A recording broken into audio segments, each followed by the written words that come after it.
Okay, I'll turn it over to you, Tim.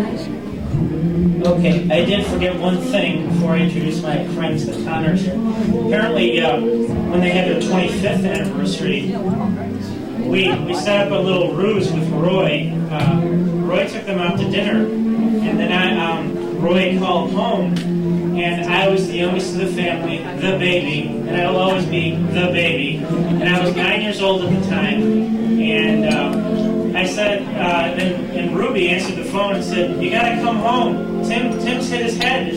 He's bleeding profusely." And of course, it was all a lie.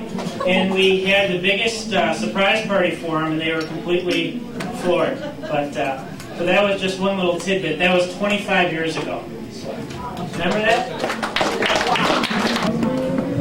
What's the chord, Mary? I want to thank you all for bringing me as part of your family. I'm an only child. I was one of one, but I always considered myself a Berg. Being 11 months younger than Tom and 11 months older than Greg, I felt I could somehow fit in here. Can't I? Sure. Yeah. I always used to love going over there or having one of them come over by us.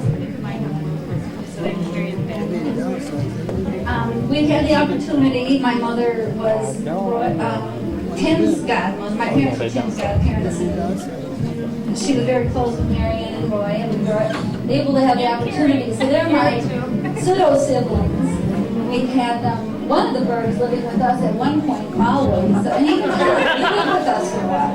And Greg, Greg was. Anyways, I just want to thank you for letting me be a part of your family. One of the fondest memories I have was just recently, my husband and I family recently moved to Sioux Falls. No one came to visit me in Minneapolis. But yes, well, now we have somebody. Yeah, Chris was the very first one, and then. But anyways, not long after we moved to Sioux Falls, I get a phone call. It's my Aunt Barb. Oh, hi, Aunt Barb. How are you? We're at the Empire Mall, which is in Sioux Falls. So I ran over to get that. They came to spend some time with us, and I thank you for doing that, and hope that you can come back again.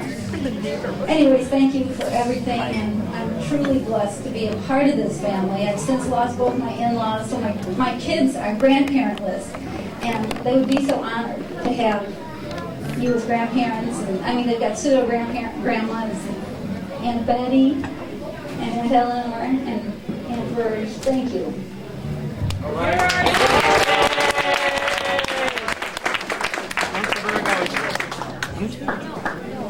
Because I'm the oldest of, I think the oldest anyway, of the generation just behind Art and Dad. That we know of. Right? And the first time we ever saw our grandfather was in 1953 at his death. And in fact, I asked this evening, when exactly was that? And the picture you see on the back wall over there was him in 1950 with Art and my grandfather, Arthur, also.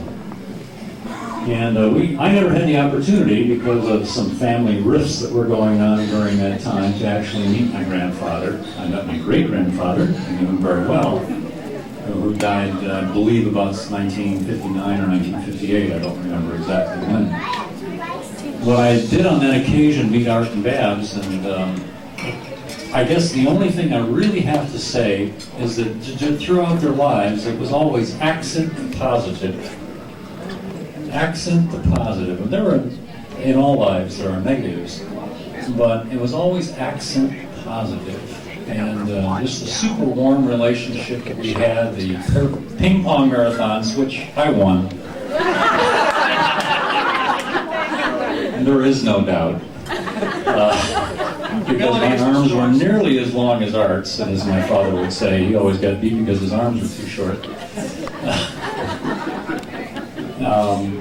We just had a wonderful, wonderful relationship, many weekends together, and had a great time.